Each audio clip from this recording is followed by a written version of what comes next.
Հարգելիներ, ողջույն։ Վերջին օրերին շատերս ենք խոսում Ծափաթաղ գյուղում կատարված ողբերգության մասին։ Ինչպես գիտեք, գյուղում կորել էր 3 տարեկան երեխա եւ օրեր անց նա գտնվեց ցավոք սրտի մահացած։ Ըստ նախնական տվյալների երեխային սպանել է հայրը խեղդամահ անելու ճանապարհով։ Երեխաների պաշտպանության ցանցին տարբեր զանգեր եւ նամակներ ենք ստացել հասկանալու համար, թե ինչով էր պայմանավորված այս ողբերգությունը եւ ինչ է կարելի անել հետագայում կանխելու նմանօրինակ դեպքերը։ Այսօր այս թեմայի մասին կխոսենք երեխայի պաշտպանության միջազգային փորձագետ Տիկին Միրա Անտոնյանի հետ։ Տիկին Անտոնյան, ինչ եք կարծում այս դեպքը հերթական ողբերգություններ նմանօրինակ դեպքերի շարքում, թե ինչ-որ արտառոց դեպքեր, որ հիմա բոլոր լրագրողները, հասարակ քաղաքացիները խոսում են այս դեպքի մասին։ Էլեն ջան, շատ շնորհակալ եմ, որպես երեխաների պաշտպանության ցանցի գործադիր տնօրեն, իսկապես շատ տեղին է ձեր այս նախաձեռնությունը եւ այո, մենք կարիք ունենք քննարկել խնդիրը։ Շատ բնական եմ համարում, որ շատ անդամներ զանգեր են անում, նամակներ են գրում, որ ինչպես կարող ենք մենք արձագանքել։ Ես ենթադրում եմ, որ տեսակետները, որը հնչեն, եթե դրա հետ մեր ցանցի անդամները, քանի որ մեզ մոտ կոնսենսուսով որոշումներ են ընդունվում, եթե արտահայտած մտքերը մեր ցանցի անդամները կկիսեն, ապա դրանց ցանցը կձևավորի հուսամ համապատասխան կարճ կոնկրետ առաջարկներ ուղղված քաղաքականություն մշակողներին, ոլորտի դերակատարներին, ինչու՞ չէ հանրությանը, ու հուսամ դա կօգնի, որպեսզի մի քիչ բարելավի մեր արձագանքի մեխանիզմը։ Հիմա գալով հարցին, ինքը հերթական դեպքեր թե չէ, գիտեք, ավելի հակված եմ համարելու հերթական դեպք։ Ցավալիորեն, բայց իսկապես հերթական եւ յուրաքանչյուր անգամ ամենացավալին ինձ համար այն է, որ մենք բոլորս ափսոսում ենք որպես մարդ, որպես մասնագետ, որպես համակարգի ներկայացուցիչ, քաղաքականություն մշակող, թե պարզապես, ուղղակի հասարակության ներկայացուցիչ, բոլորս ցավում ենք, աղմկոտ խոսելու ենք այս օրերին, քննարկելու ենք, մեղադրելու ենք, քառատելու ենք եւ այլն։ Հետո այս ամեն ինչը կլռի, կանցնենք հաջորդ հետաքրքիր հանրության համար հետաքրքիր թեմային, բայց չլուծված հարցերը կմնան դարձյալ առանց արձագանքի։ Ես նախ ցավակցում եմ բոլորիս, երեխաների պաշտպանության ցանցի բոլոր աշխատողներին, որտեղ սա կորուստ է բոլորիս համար։ Երեխաների պաշտպանության համակարգի բոլոր ներկայացուցիչներին, ի լրումն անշուշտ երեխայի մերձավորներին։ Տեղի ունեցածը պետք է որակել ցավոք սրտի որպես հերթական անցանկալի դեպքերից մեկը, երբ մենք բոլորս հանդիպում ենք չլուծված որոշ խնդիրների հետևանքին։ Հիմա շատ ենք լսում, մեղադրում են, ուր էին սոցիալական աշխատողները, ինչու չեն միջամտել ժամանակ, ուր էր ՏԻՄ-ը, ուր էր ՄՍԾ-ն եւ այլն։ Այս հարցերը բարձրացնելը նշանակում է լավ չտիրապետել երեխայի պաշտպանության համակարգը ինչպես է գործառնում։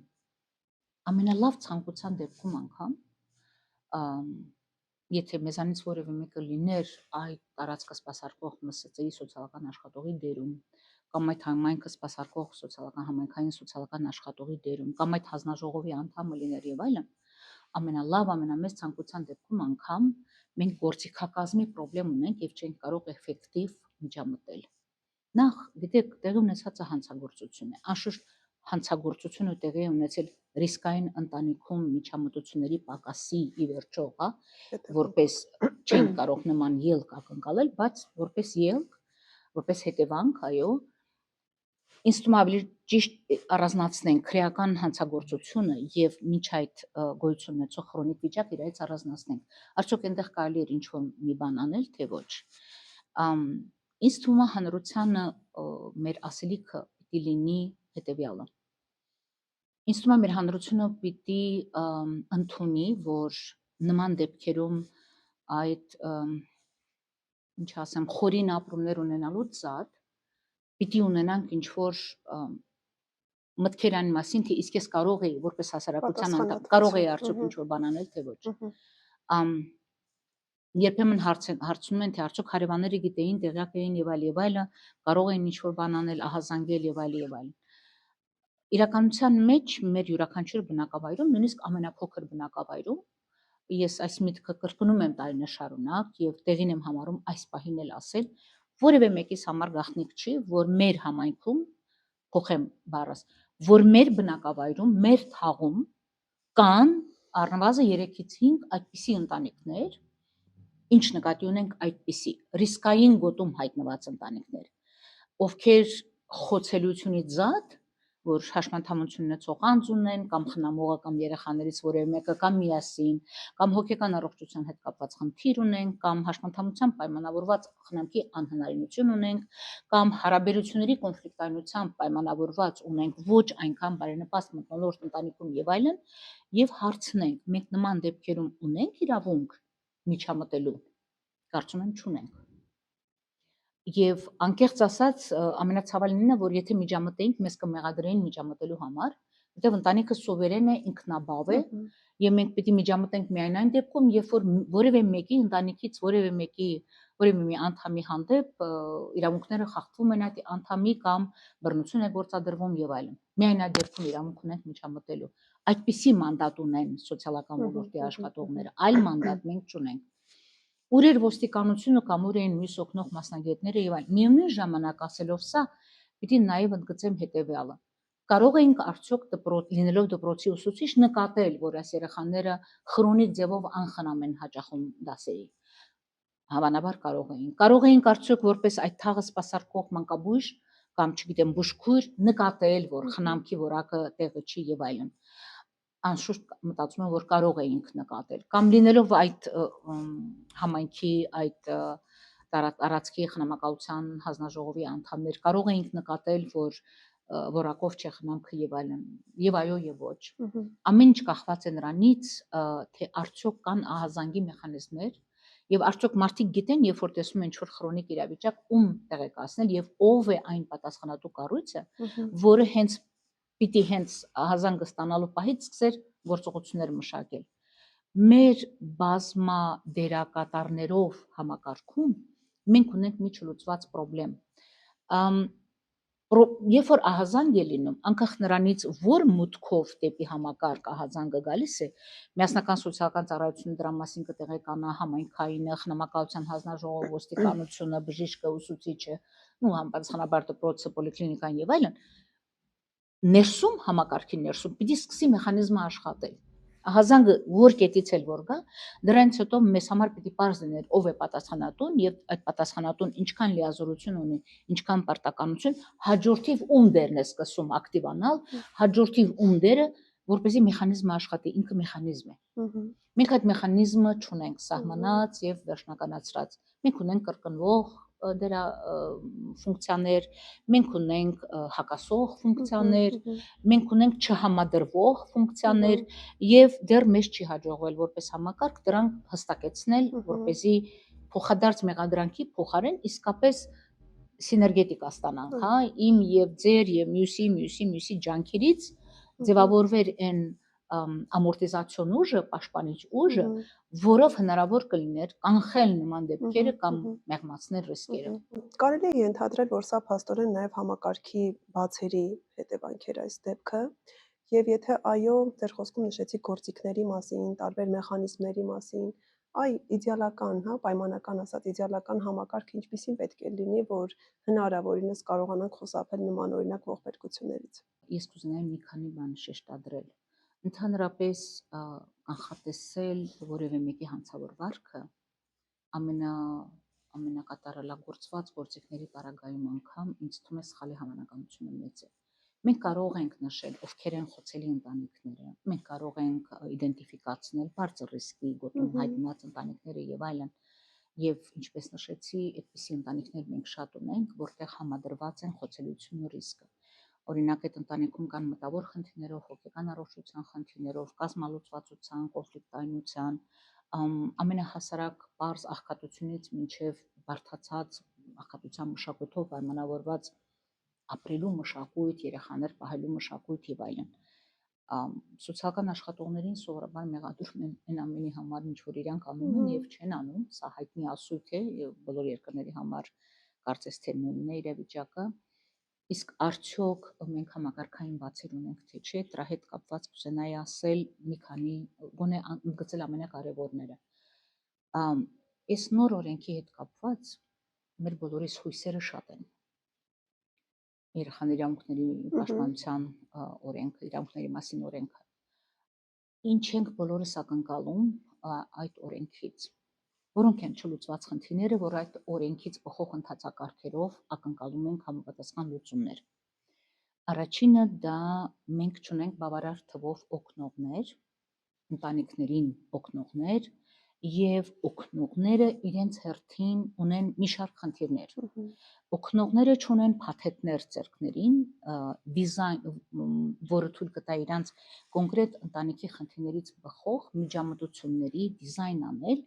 որը բնականաբար կներառի նյութական աջակցության կոմպոնենտ, դրամային աջակցության կոմպոնենտ, բժշկի տանելու պարտադրաբար, կարգադրաբար, չգիտեմ, համոզելով եւ այլն, թե մարդը կարիք ունի բժշկի, բայց չի գնում, ինչը անդրադառնում է ընտանեկան հարաբերությունների վրա, վարքի վրա եւ այլն, այդ խնդրի հետ պետք է աշխատել։ Գուցե տրանսպորտի գումար չունի, մարդը գնա այդ ծառայությունը ստանա, գուցե ծառայությունն է անմատչելի, գուցե չկան մասնագետներ տեղ։ Այսինքն յուրաքանչյուր ընտանիքի համար հատուկ այդ ընտանիքի իրավիճակին հարմարեցված դիզայն պիտի անենք։ Այդ դիզայնից հետո, այդ ծրագիրը մշակելուց հետո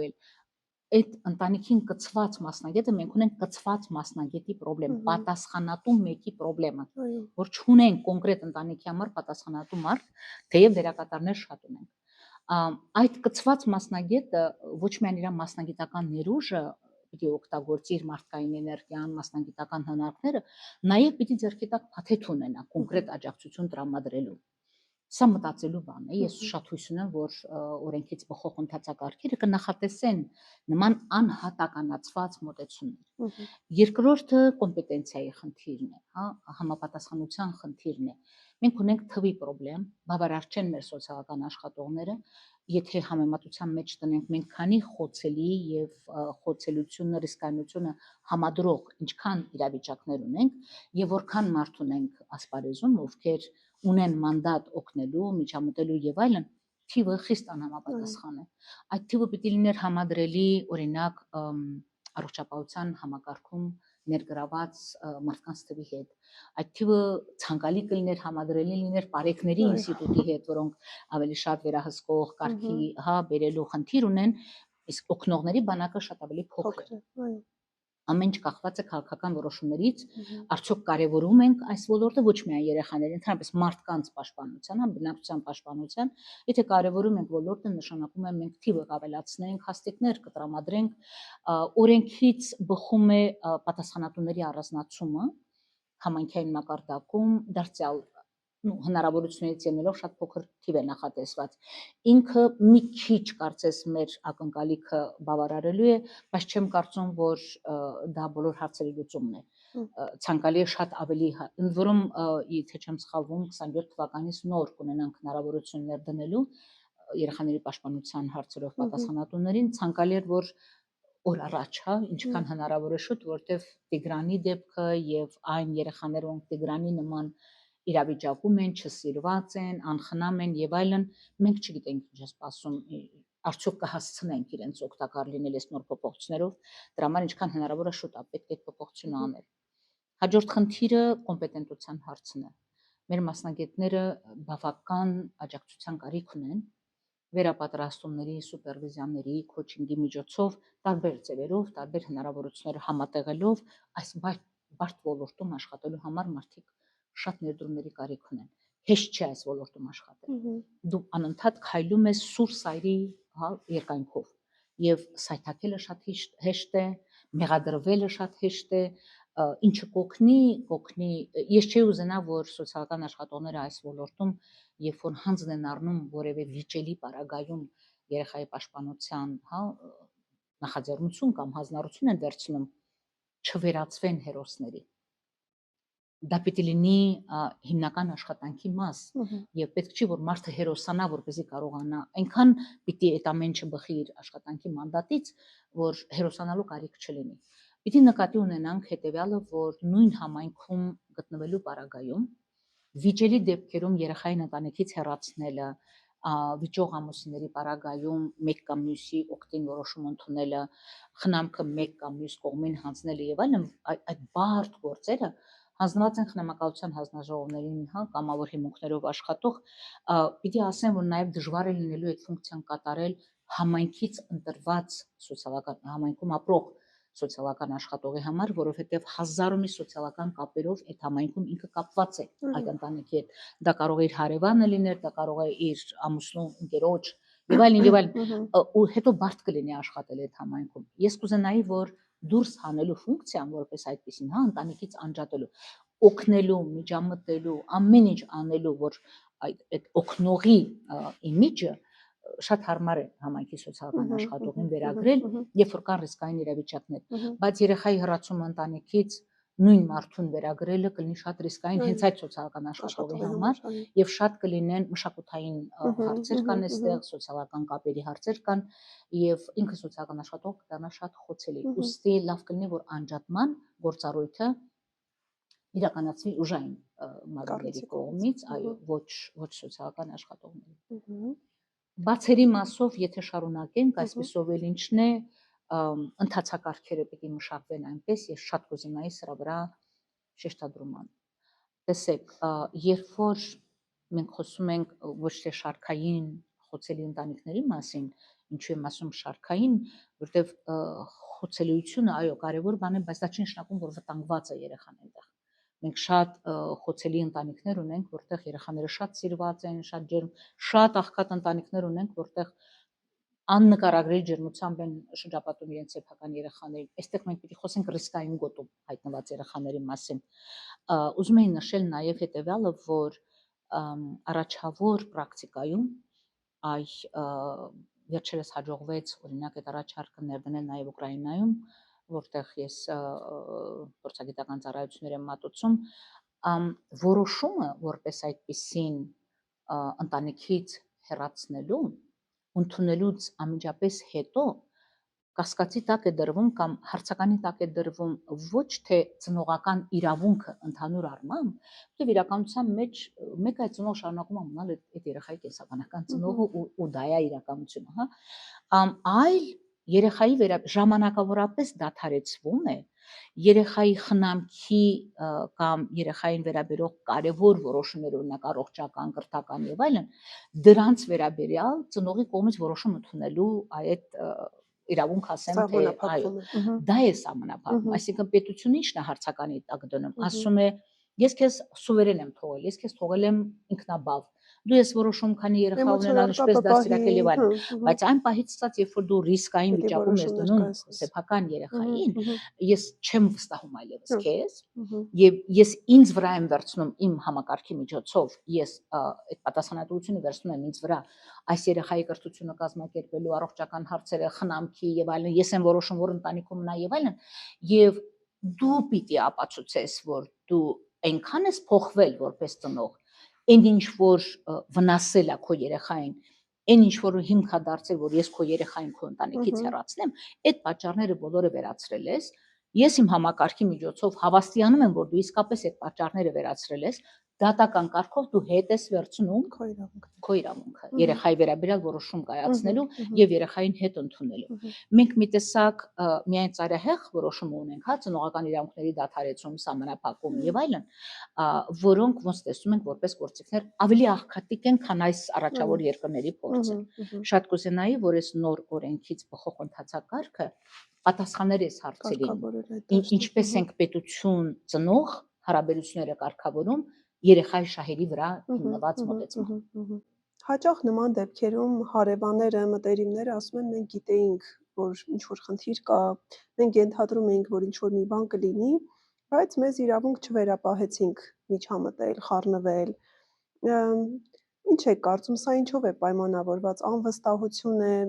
համակարգի նկատմամբ, որ չեն բարձրաձայնում, թե պարզապես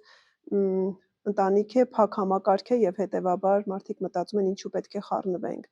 Եվ եթե կան քաղաքացիների կողմից կասկածներ, քանի որ մեզ դիտում են նաև ոչ մասնագետները, ինչ կարող են անել, որտեղ բարձրաձայնեն, որտեղ զանգ տան, որտեղ դիմեն, որ կարողանան մասնագետների ուշադրությունը բևեռել նման ընտանիքի կամ դեպքի վրա։ Կարճ պատասխանը կլինի այո եւ այն եւ այն։ Եվ այդ մշակութային առանձնահատկությունը, որ ընտանիքը սուվերեն է, մենք իրավունք չունենք խառնվել, իրենք են որոշում իրենց երեխային ինչպես դաստիարակել եւ այլն, նման իրավիճակները կարող են հանգեցնել այն դեպքերի, որին մենք մեր կենտրոնում կոնկրետ ականատես ենք լինում։ Օրինակ, օրերով մենակ թողնված երեխա, որևէ մեկը չի արձագանքել, չգիտեմ, ջրազուրկ եւ քաղցած վիճակում երեխաներ, որոնք օրերով փակված են մնացել եւ որևէ մեկը այդ նույն պատճառով այդ մշակութային առանձնահատկությունից ելնելով չի միջամտել։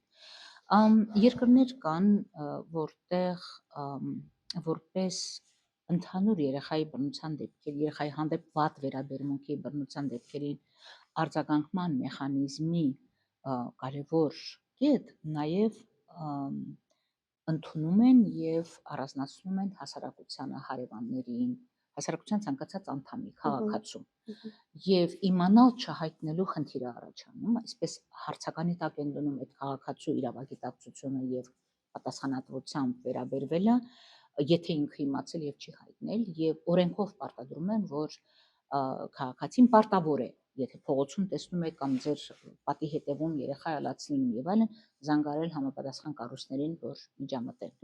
Մենք դա չունենք, մենք ավելի շատ հենվում ենք մշակույթի վրա եւ ես չգիտեմ արդյոք հասունացել է այն ժամանակը, որ մենք պիտի այդպիսի օրենք էլ ընդունենք, հա, պարտադրող քաղաքացիներին պարտադրող, որ նման դեպքերի համար իրազեկեն։ Ավելի շատ հույսներս դնում ենք գիտակցության վրա, մարդկային, ինչ ասեմ, ոչ անտարբեր վարքի վրա, որ չեն կարող մարդիկ անտարբեր մնալ, թեև տեսնում ենք, որ փորձով լինում են իրավիճակներ, որ ցավոք սրտի որևէ կերպ չեն արձագանքում։ Ես դա կթողնեի այլ դիսկուսիայի առարկա, արդյոք մեր հասարակությունը արդեն այդ փուլում է, որ պետք է օրենքով դա կարգավորվի, թե դեռ պետք է թողնել մշակույթին, բայց մենու ժամանակ կուզենայի, որ արձագանքեինք։ Եթե միջամտելը իսկապես այդքան էլ հարմարավետ, հա, հարց չի, որևէ մեկի համար զանգ տալ, բարոյախոսություն կարդալ կամ սաստել եւ այլն ու հետևանքներից մարդիկ անհանգիստ են, ապա ահազանգել գոնե կարող են։ Ինձ թվում է, որ լավ կլինի հիմա մենք փոխանցենք նաև երեխայի պաշտպանության թեժգծի համարը, լավ կլինի փոխանցենք ցանցի համարը, լավ կլինի փոխանցենք միասնական սոցիալական, այսինքն այնքան մուտքեր ունի համակարգը, որտեղից էլ որ հայտնեն, առնվազն եթե գոնե ոստիկանություն զանգահարեն, թեև մարդիկ հնարավոր է խուսափեն, հույս ունեմ չեն խուսափի, բայց եթե խուսափեն, առնվազն կարելի է գոնե համայնքապետարան զանգ տալ, հա, սոցիալական աշխատողին, որ ինքը գոնե դիտարկի դեպքը արդյոք սոցիալական տիրույթում է, թե քրեական է։ Ում էլ զանգ տան, կգնան երկուսով, եւ ոստիկանը եւ բժիշկը նույնիսկ երբեմն երեքով, եթե նայած ինչի մասին է ահազանգը, եւ տեղում կորոշեն սա այսպես կոչված սոցիալական դեպք է, այսինքն այս ընտանիքը օգնության կարիք ունի, որ այս վիճակից դուրս գա, թե խոսքը գնում է քրեական, հա, վարքանշի մասին, հետեւաբար համապատասխան մարմինները կսկսեն իրենց հետաքննությունը։ Բոլոր դեպքերում մենք որպեսզի չափսոսանք Տիգրանին եւ շատ Տիգրանների, որոնք մինչ այս ունեցել են նմանատիպ ճակատագիր, հա, շատ ցավալի, ինձ թվում է ամեն մեկիս մասնակցությունը կարևոր է։ Տիկին Անտոնյան, թերևս այս թեմայով վերջին հարցը, գոնե թե այս ֆորմատով, որովհետև այս թեմայի մասին անվերջ կարելի է խոսել իհարկե, բայց երբ որ նշում ենք, որ երեխայի պաշտպանությունը յուրաքանչյուր քաղաքացու, յուրաքանչյուր մեծահասակի դերն է, կուզեմ հատուկ առանձնացնել նաև լրագրողներին, որովհետև գիտենք, որ լրագրողները մեծ անելիք ունեն նաև այստեղ, ինչ ուղերձներ կարող են հղել լրագրողներին։ Շատ ճիշտ է, լրագրողները շատ մեծ դեր ունեն եւ իսկապես ես շնորհակալ եմ, որ իրենք բարձրաձայնում են, երբ որ այսպես ցնցող իրավիճակներ են լինում, ահազանգում են, բարձրաձայնում են եւ այլն։ Միայն թե կուզենայի, որ չշտապեն, պահեն էթիկական, հա, հարցերը, գաղտնիությունը, վերջին հաշվով անմեղության կանխավարկած եւ այլն, երբեմն տեսնում ենք հրապարակումներ ամենատարբեր ֆորմատներով, որտեղ շտապում են լրագրողները եզրակացություններ անել կամ չափից դուրս այսպես հռետորական դարձնել հարցը։ Ես ենթադրում եմ, որ մենք էլ որպես ցանց դեր ունենք մեր լրագրողների հետ կապված, դա այն է, որ գուցե հատուկ հանդիպումներ կազմակերպենք, վերապատրաստում իրականացնենք ցանցում, որ անդամը որ դա տեսնում է, որ հնարավոր է դա անել, կամ բոլորս միասին եւ թեև կան բազմաթիվ ուղեցույցներ լրագրողների համար, թե ինչպես այս սուր իրավիճակները մեկնաբանել առանց մեղադրական տոնի, առանց քննադատական եւ այլն, ըմբռնումով եւ բազմակողմանի վերլուծության ենթարկելու։ Ես շատ կուզենայի, որ դա չլիներ միակողմանի եւ շատ կուզենայի, որ լրագրողները, ովքեր սոցիալական թեմաներով գրում են, իրենց հրապարակումները չլինեն սկանդալային դեպքից սկանդալային դեպք։ Իրոք նվիրվեն ոլորտին եւ ընթացքում իրենք կարող են իսկապես շատ մեծ գործ անել, իրազեկելով հանրությանը, բացատրելով շատ նյուանսներ, նաեւ հորդորելով հասարակության մասնակցությունը, հա, օրինակ դրական օրինակների վրա դա ցույց տալով եւ այլն, միշտ այսպես է, գիտեք, հենց ինչ որ ցնցող դեպք կա, երեխայի պաշտպանության ցանցի անդամ կազմակերպությունները, փորձագետները, չգիտեմ, դառնում են, չէ, այսպես ամբողջ ուշադրությունը գալիս հավաքվում է մի կետում, ցավոք սրտի հետո մարում է։ Ես կուզենայի, որ հավատարիմ մնայինք սոցիալական թեմաներին եւ ոչ միայն պարզ ինֆորմացիայի փոխանակող լինենք, մի քիչ էմոցիոնալ տոներ դրած այդ ամեն ինչի մեջ, այլ վերլուծական ներկայացնենք այս ամեն ինչը, որտեվ հաճախ ես զգում եմ սովորական քաղաքացիներից ահազանգեր ենք լսում, որ սրանից հետո որտեղ մի խնդրեմ լինի, անկախ անցավոր դեպքից, ուրեմն դի երեխաներին առանձնացնեն ընտանիքներից, այսինքն սուր ենք դնում երեխաների ընտանիքներից անջատման հարցը առանց մեկնաբանելու, թե ինչ այդ ինչ պիտի տեղ ունենա, ու մարդիկ ասում են, վայ, մենք էլ մյուս երկրների նման այսօր պիտի երեխաներին հենց բարձր գոռամ կամ կարգի հրավիրեմ երեխայից կտան ու կտանեն, Հայաստանում էլ են կանցնում այդ մոտեցմանը, իհարկե ոչ, եւ ինչու է այդպիսի ընկալում, որովհետեւ լրագրողները շտապում են իրենց հետաքրքրող կտորը միայն ներկայացնել առանց ամբողջական, ցավոք սրտի։ Շնորհակալություն շատ, ամփոփելով մեր խոսակցությունը, կարող ենք, կարծում եմ, եզրակացնել, որ անելիք կա եւ մասնագետների կողմից երեխայի պաշտպանության համակարգում եւ նաեւ բոլոր քաղաքացիների, որովհետեւ յուրաքանչյուրիս պարտքն է երեխայի պաշտպանությունը, որովհետեւ երեխաները մեր հասարակության թերևս տարիքով պայմանավորված ամենախոցելի անդամներից են եւ հարկ կա, որ բոլորիս կողմից գտնեն պաշտպանություն։ Եթե լինեն կասկածներ որևէ երեխայի, որևէ ընտանիքում բարձր ռիսկի վերաբերյալ, ազատ կարող են զգալ դիմել համայնքապետարաններին, համայնքային սոցիալական աշխատողներին, ոստիկանությանը, մարզպետարանին, միասնական սոցիալական ծառայության տարածքային կենտրոններին, ինչու՞ չէ նաև հասարակական կազմակերպություններին եւ հիմնադրամներին, եւ ինչպես դուք նկատեցիք, բավական է սկզբի համար պարզապես տեղեկացնել եւ բարձրաձայնել հնարավոր ռիսկի մասին։ Շնորհակալություն շատ, իսկ երեխաների պաշտպանության ցանցով, ինչպես եւ անում ենք, կշարունակենք համատեղ միացյալ ձայն բարձրացնել հանուն երեխաների եւ փորձել միասին ուժեղացնել համակարգը։ Շնորհակալություն շատ։ Ես էլ եմ շնորհակալ։